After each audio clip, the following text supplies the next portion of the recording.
Hey guys, and welcome back to Runway from the RAV, or Project Runway podcast. My name's Riley. And I'm Maggie. And today we'll be talking about Season 15, Episode 2. Yeah. And so this episode, a little recap, the challenge was to create an item for Just Fab that they would then recreate and sell on their website. Yep. So they had all of the designers out at a park, outdoors, and they brought like 100 women of various creeds, ages, everything, who walked in. And I thought we were going to have a real woman challenge in terms of them being the model. Yep. But it turned out that they would just had to make something for the everyday woman, but they'd be fitting their normal models. Mm-hmm. How'd you feel about that? Well, I mean, it's good because, you know, since they just did the unconventional challenge, to immediately do another, like, I don't know what you want to call it, but like a specialty, yeah, specialty one. I don't know. That would have been a first if they'd done that. But, I mean, I'm excited to see, like, what their skill sets are. And, like, you know, when they don't have those specialty types of things. Like, when it's something just more... Right. You know where I'm trying to go with this. Yeah, I get you. I did think it was a little funny, though, that our ready-to-wear designer, Ian, self-proclaimed ready-to-wear designer, went out last time. And this was probably a challenge that he may have been a little more suited for, because he was used to making ready-to-wear, and more simple things tend to be more popular on websites, like more simple pieces. That's right. I've already erased him from my memory. Yeah, that's probably for the best. Think about him at all. I did think of that because of the person who went out this time. It was kind of their challenge, and I was like, oh, this may have been his as well. But anyway, so let's get into the workroom. So this was our first week where we got a little bit of drama started. There was some shade being cast from two directions, I think. Two. Well, so the main drama was with Cornelius and Dexter. Right. And I think Cornelius was the originator, but Dexter was sure talking a lot about it himself. Not necessarily bad against what Cornelius is making or anything like that, but he just consistently kept talking about the shade being thrown, that junk was being said, and all that kind of stuff. And it was just like, if you don't want to hear it, if you don't like it, then just rise above it and don't even mention it. Yeah, that's true. But Cornelius was not only picking on Dexter, he picked on Brick. Everybody, really. Kind of everyone. And he seemed to be going a lot to Natalia, who's his friend from school. But also he was trying to say those things to Aaron and other people, and they were all kind of like, I don't know what you're talking about. Like, no, not interested, no thank you. But this was really our first, like, designer-on-designer drama bash.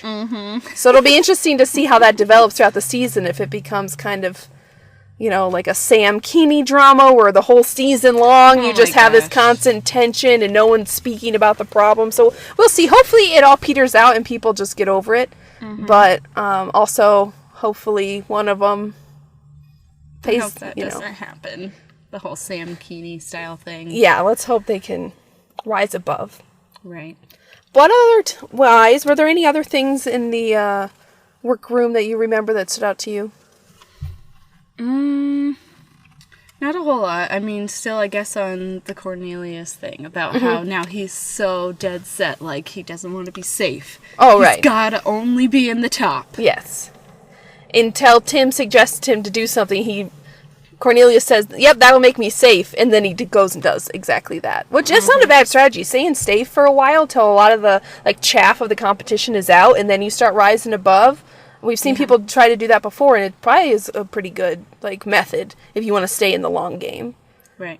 But otherwise, Kimber seemed to have some problems with her garment. She accidentally sewed the shirt inside out, and then had some challenges, and that did end up putting her on the bottom. And then there were a few moments in Mood, which was also our first time return to Mood, and little Swatch. That was nice. He's still there, and that Linda was having trouble finding some pieces. Sounded like Laurence wasn't able to find exactly what she wanted, and a couple other people. Leather. Yeah, and I think Mood mostly has like more faux kind of stuff. So that was kind of fun just to watch everybody in Mood and all excited and running around. That's always kind of a fun part. Yep. But otherwise, I don't remember much else from the workroom. No, not super exciting. No one cut their hand, or no. There was a little drama, but nothing there wasn't like a fight or anything like that. So. And nobody was really struggling to finish. No, not like last week. Yeah, no one was having their model help out or still cutting gumballs 10 minutes before. Everybody other than Kimber had a little, but by the morning she was fine. It was the night before that she realized she'd sewn her piece wrong, but She made it work. I mean, she was on the bottom, but it was finished at least, so. Yeah. I felt like they kind of rushed through that, the day of the runway. They just kind of, I don't know, at least, like, the editing part. Like, they just were kind of like, hair and makeup, finishing up, everybody's done. Yeah. Yip-de-doo. I did like the makeup. Oh, it's raining. I did like the makeup a little better this time around because it was more everyday. Because the Mary Kay makeup just isn't really like runway high fashion makeup necessarily, and it's not trying to be. But in this time, it looked a little better. They chose their eyeshadows a little better, I thought, and the hairstyling to look more like most of them. An everyday woman could pull that off or would have that kind of style. Mm-hmm. Where sometimes they're like, oh, I want like a bright yellow this or a bright black, so. Yeah. Do you remember, I forgot, I was going to say this last week, but I forgot. Do you remember that guy that was always there? I can't remember if he was makeup or hair. I think he was makeup. Oh, yes, makeup, yeah. Like, I don't even know how to describe him other than he was, like, muscular. Mustache, didn't he have a mustache? Yes, yeah. And he was so just nice, and I don't know, I wanted him to do my makeup, but he's gone. Yeah, and I miss him. Pointed him out. Yeah, he was like the other makeup artist, or at least for All Stars, I think he was there as well. Okay, maybe that's he's the All Stars guy. Yeah, because they use different makeup and hair people too. So anyway, let's move on to the actual runway itself. So this time around we had a different order. So I figured we'd just go through everybody again, say what they made, our thoughts, and then if they're top or bottom. Yep. So first up was Laurence, which I know how to pronounce that now. I listened carefully. I didn't realize she was French, necessarily, like spoke French. So she's Laurence, and she made an army green jumpsuit with these kind of like pleat details with like an orange accent color. So what do you think of this one? Definitely very utilitarian. Yes. And I don't know. I mean, the judges really loved this one, but I didn't upon, like, just the first look at it. I was just kind of like, ugh. Like, maybe it's just because that's not my personal style. Sure, yeah. Like, not at all. I don't know. To me, it wasn't, I don't know. Maybe the fact that it just wasn't feminine at all. Mm-hmm. And that's such a masculine piece. Like, I felt like maybe it needed a little something. But, I don't know. That sounds sexist. Maybe it doesn't. Well, no, I thought it looked a little utilitarian or like a flight jumpsuit. Yeah. And also I feel like coming off of All Stars, it seemed like every time somebody made a jumpsuit, the judges were just like, jumpsuits! Nobody wears jumpsuits! They're hard to wear! Stop making jumpsuits! Like, because it was like 4 times people made jumpsuits, and the judges, I think, only liked one of them. Mm-hmm. So the fact that she made a jumpsuit that looked well made and looked cool, I didn't love the pleating on like the butt pockets or the back. Something about it, like that it was like orange inside and just the shape was like vaguely suggestive or like almost vulgar to me, like the back. But I overall liked it, and it did fit who Laurence seems to like style for. Right. But I don't know. Was it really for the everyday woman? I don't think personally. I think there's only like 2 in here, and I'll talk about those that looked like they would actually sell on a website that like more than 10 people would buy it. But Laurence was chosen for critique, and she was in the top. Mm-hmm. So next up we had Rick, who got a little more screen time this week. Just a little. Not a lot. Enough to be like, oh, he's the guy with the mustache. Yep. So he made a striped top dress that looked like separates from the front. It had like this little cut at the midriff, but it was actually one garment. And he kind of mixed and matched his patterns. Mm-hmm. It was quite cool, but kind of a simple thing like last week. Yep. What'd you think? I don't know. I honestly don't. I do remember it, but I don't remember it that well. Like, it didn't leave a strong impression. All I wrote down was just like grids and lines. Yeah. And like it was just a very subtle pattern. Yeah. Because it was another white dress. He did white last week, didn't he? Yeah, he made the Polaroids, like a stormtrooper chic. Yeah, this time, I really liked last week's. This time it was just kind of like, it's safe, and it would probably have sold well, but it wasn't like really pushing an envelope. No. Next up we had Alex with his monotone voice, and he made these really cool black pants that he paired with like a cami and a sheer top with a gigantic bow that I feel like we've seen so many times, and they designers almost always get critiqued on it, but this time they loved it. Nina loved the bow. Yeah, she did. Zach Zach mentioned that, yeah, it's something you see all the time. He's seen tons of those, like, silky bows that are, like, dramatic on the front, but even he was like, you know, it's still well done. It was a nice piece. Like, it was a really cool piece. I think if he didn't involve a little color, he may have been on top 2, you know. Yeah. This one was one of my favorites. I just thought the whole thing looked really put together. Yes. I liked how he did the hair, like, just with the kind of casual bun, and, like, just the whole outfit. It really tied nicely together, and I could totally see someone, like, I mean, maybe not, wasn't it kind of cropped in the front? It was cropped, so yeah. maybe you wouldn't wear that to work. But if you paired a different undershirt, yeah, you might be okay. To me, that one, you could definitely wear that. I could see that being sellable. I liked it as well, and he was chosen for critique, and he was in the top.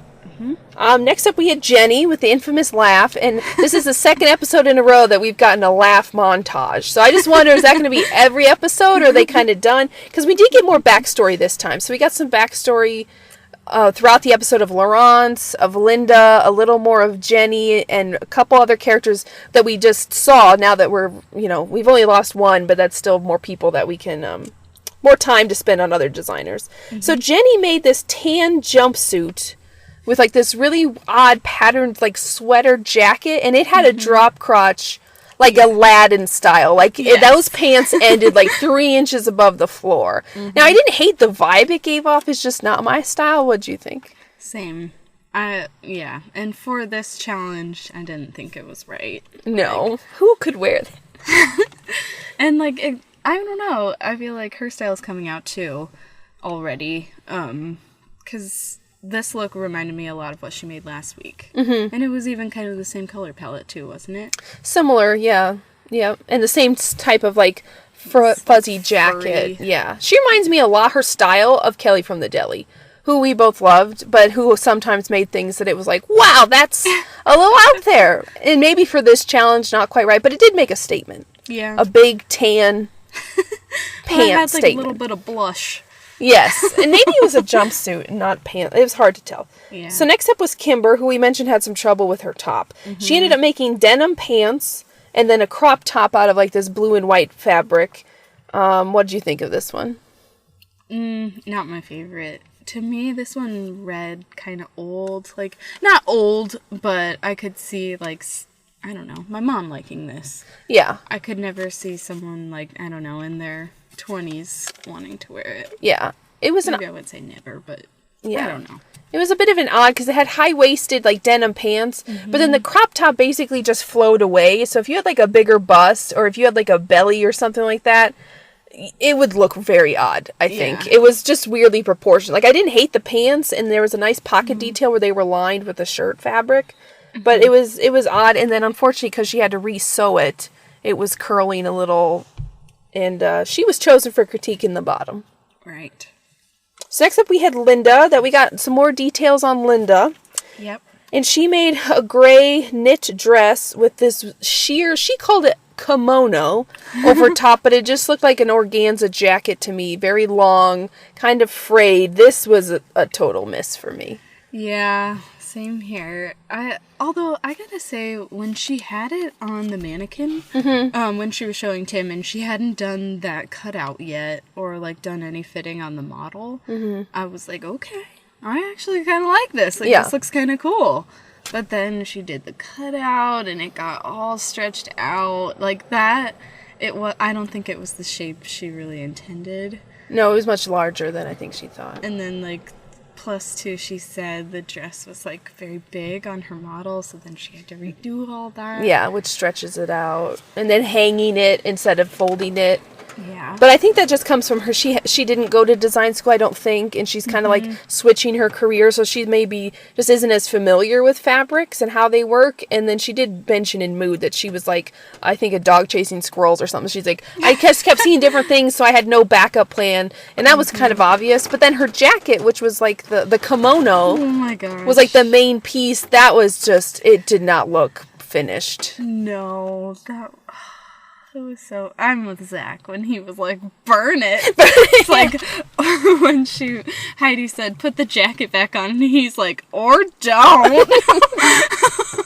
I was like, ugh, yeah, I'm with you. Get rid of that. Well, that was the only unique part, but it was done so poorly, because, like, we've all seen a great knit dress, and they all look a little frumpy by the end of the day, so that was a miss. She was chosen for critique.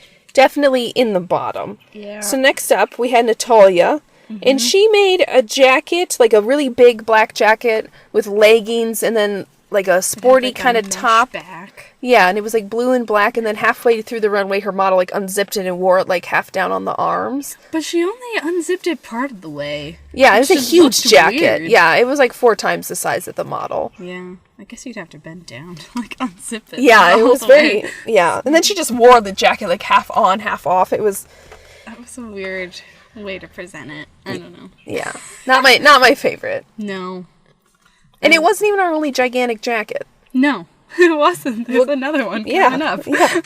So next we had Sarah, who had a black skirt paired with a floral top, and this would probably be the most likely to sell in a store to a wide range of women, because a lot of women can wear a pencil skirt and a flowy top, but it looked like something from Sears in like 2002. Yeah. Like it's just been done, and she didn't really have any unique takes on it. No, it didn't look...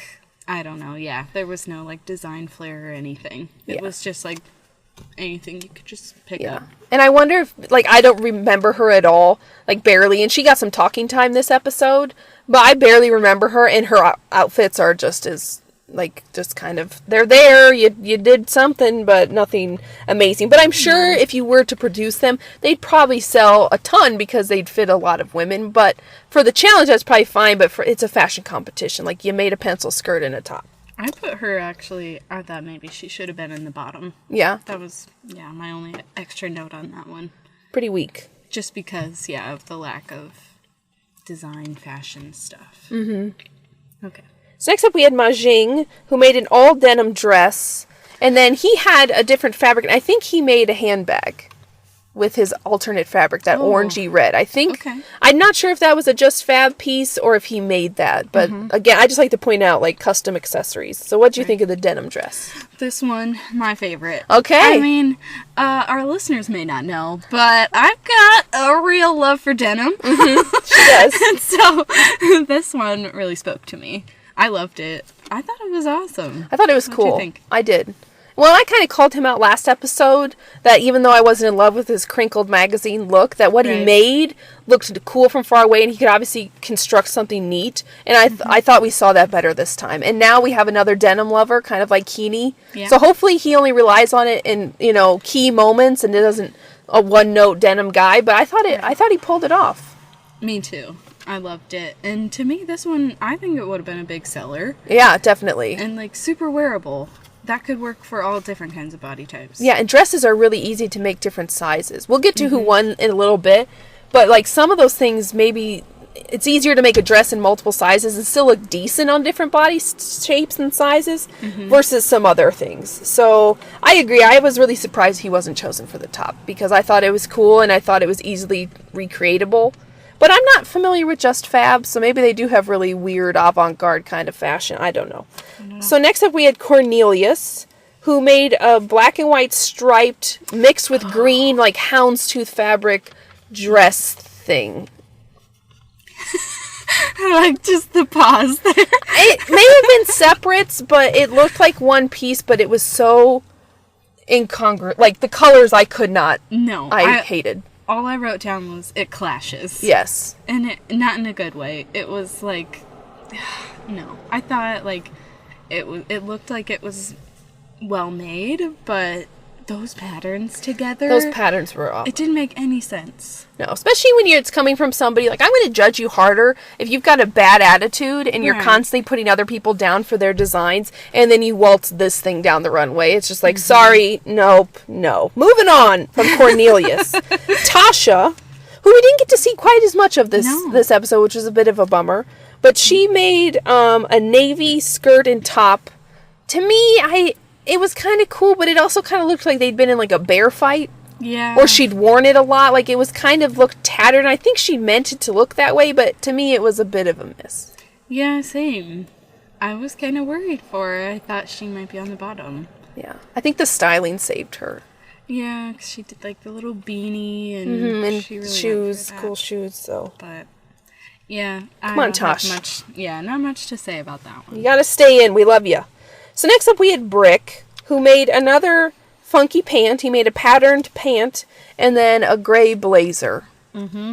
Well, but didn't it, like, not open, though? Right. Which, so to me, that's not exactly a blazer, but anyways, beside the point. Didn't love it.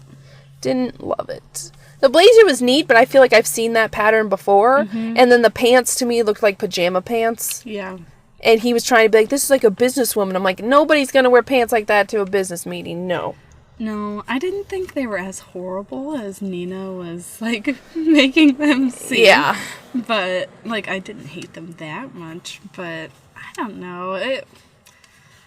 It just fell flat. And same thing as last week. I didn't feel like they went together either, the top and the bottom. Right. I still don't know who Brick is as a designer. Like, with most of the people we've already mentioned, at least I know some, even Sarah, it's like, okay, you're that kind of designer, an everyday kind of designer. But with Brick, I truly have no idea, and I don't think he knows either. No. So he was chosen for critique in the bottom. Mm-hmm. So next up we had Dexter, who made just a ginormous black coat. I mean, This thing was gigantic, and that's all all you could see was the coat. If he made something underneath it, we couldn't see it. I don't think he did. And it did not unzip, he just waltzed down this gigantic coat. Well, because didn't Tim suggest that? To, like, make it into, like, a coat dress or something? Yes, so. But to me it just looked like a big parka. Yeah. And was it denim? I wrote down denim. Maybe it was. It just looked dark. Maybe it wasn't black, but I don't know. It sometimes it's hard to tell until you get. And he was not chosen for critique. We didn't get a close up of what exactly it was. And also all of Dexter's talk time this episode, instead of being about his garment, was all about Cornelius. Yeah. Unfortunately. So next up we had Roberry, who we didn't see hardly at all in this episode, no. And he made a skirt, a top, and a jacket. Mm-hmm. I just wrote down one word, feminine. Yes, it was. It was like, I don't know, it was pretty flowy. I don't remember it a ton. It was like, what, a lacy navy coat with like a pink skirt and a white Something top. was floral, I think, something like that. Like the skirt or something was florally. But yeah, after last week where he made that really cool piece, this one I like that he made 3 complete pieces, but compared to like just one big thing, but I don't really remember it very much, so that's kind of it wasn't really a standout. Yeah. And then lastly we had Erin, who again kind of wowed the judges and had a really unique piece on the runway. So she made this convertible dress out of this like light blue neoprene, and then it had like these like red stitching, like gigantic red stitching, red sleeves, and then these little belt things that actually snapped and you could bring the dress together. Yeah, kind of cinch it up. Yeah, so it's the only like convertible, changeable thing on the runway. What do you think of it? Well, the judges definitely love that kind of stuff. Yes. When you can modify things, but this one I didn't like that much, to be honest. Like, I didn't see this one as very wearable. The shape was weird, and I just think neoprene is kind of a weird fabric, because it's so thick, and I don't know, it's just like a scuba suit. I don't know.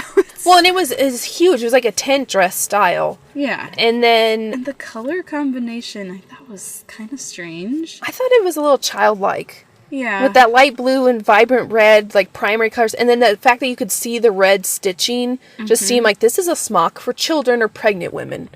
Like, when you converted it, it looked better. When you like snapped it in, the waist like trimmed in. But I was just like, who's going to wear a gigantic, thick neoprene tent dress? Right.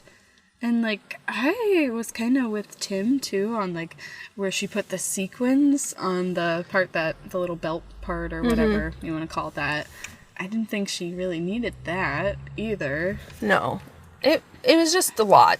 It was, and I don't remember who, but someone said it was a bit cartoony. Yes. And then I think maybe Nina was like, no, it's not, but I think it was. Yeah, I think it was. Yeah, I think it was Heidi said it was a little cartoony because she didn't like the sleeves. But obviously a lot of women prefer sleeves if they don't like their upper arms or whatever. But so that was the runway. Erin was chosen for critique in the top. Yep. So... And that was everybody. That's everybody who came down. And this time around... The bottom, or what did we do last time? Top first or bottom first? I don't remember. Well, let's do the bottom first. Or I guess top. That's what they do. They do the winners first. Okay. All right. So the top two ended up being Laurence and Erin. It was narrowed down between them. And Laurence ended up winning with her jumpsuit. Do you agree with that? Well, if it's between the two, then yes. But... I don't know. I'm with Maggie. Oh, yes, true. Yeah. I really do think that he should have been top. And I would have gone with him because I don't know, it was just so nice. I mean, I'm biased against denim. I like the denim. True. It's really cool, but I don't know. And like I said earlier, I just thought his would have been a really wearable, sellable piece. Whereas Erin's, I don't know who would wear that? Like, what kind of everyday woman would wear that? Yeah. But, I mean, I don't know. I feel the same about the jumpsuit, too, though. Like, where would you wear that? Yeah, I can't think of a single place I would wear a jumpsuit. Maybe if I was, like, a cool, hip, like, city girl, I would wear it to, like, a grocery store. But to me, of the top three, Alex's seemed the most, like, your average day woman who may not be just Fab's audience. I'm really not sure. But they made it seem that way with all the women they brought. That a lot of women could wear cropped black pants and that put that silky top, like the see-through top, over something else. Like any kind of top they wanted. So it wouldn't have to be crop top. With a gigantic bow, I'm like, I could see that more. But yeah, between Laurence and Erin, I agreed with Laurence. And jumpsuits, maybe they're making a comeback. I don't know. And her color choice was better than Erin's this time around. Like army green is a lot more wearable. Especially this time of year. So she won. Yep. And then our bottom two, it was between Linda and Brick again. And Brick for the same kind of problem that his top didn't match the bottom, that it didn't really speak to his girl, as they like to say. And then Linda's was just kind of an overall mess, almost. Yeah. Like, they really didn't like it. And it ended up being Linda was chosen to go home. So do you agree with that? Yeah. Because it was the worst. Like, if you're just going by the design, it was worse, I think. Like, I mean, at least Bricks, I mean, maybe the pieces didn't go together and they didn't, I don't know, maybe the ideas weren't fully formed. But the construction was way more there than it was on Linda's dress. Definitely, yes. What'd you think?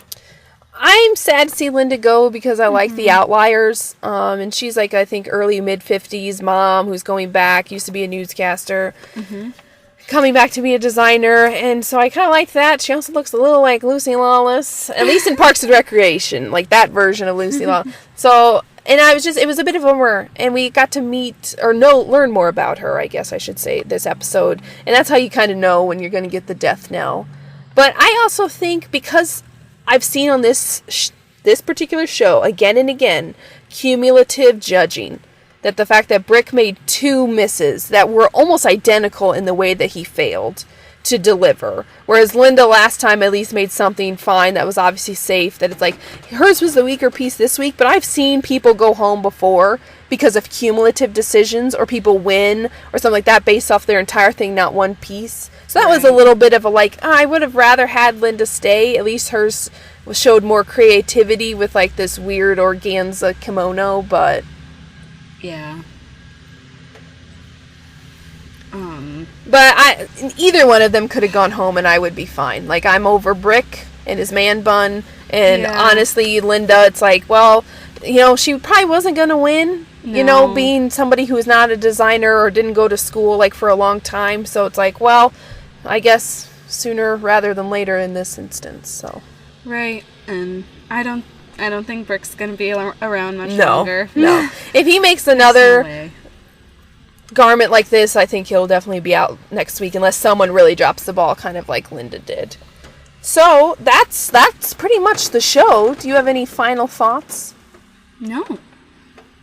Do you remember what next week's challenge is? Next week I don't. Is going to be, looks like a black light runway. That's right. So my gosh. Yeah, so that'll be unique, and it looks like they're going to have to make glowing pieces. Yep. So that'll be kind of cool. What did Zach say? A forensics nightmare or something? Yeah, somebody, yeah.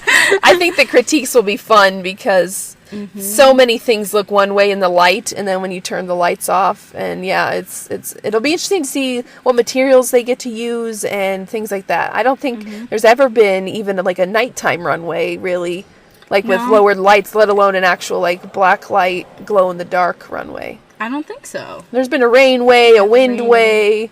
Oh, the wind. Yeah. But I don't think we've had like a nighttime, like specifically about the dark. Mm-hmm. Oh, God. So, I don't have anything else. Otherwise, I'm just excited for next episode. This episode was kind of meh for me. I really wanted it to be the Real Woman Challenge, but then when they just dressed their normal models, and then pretty much every garment except for like 3 were not everyday women outfits. And that's fine. They're high fashion designers. It makes for a fun runway, but it's just like, who's gonna wear that? Not me. Not us. But right. But yeah, so that was episode 2, season 15. Pretty good. We're excited for the rest of the season, and I think that's about it. Yeah, I think so too. So you can find us now. We have a Twitter and an Instagram at RavRunway. Woo. And otherwise, we'll see you next week.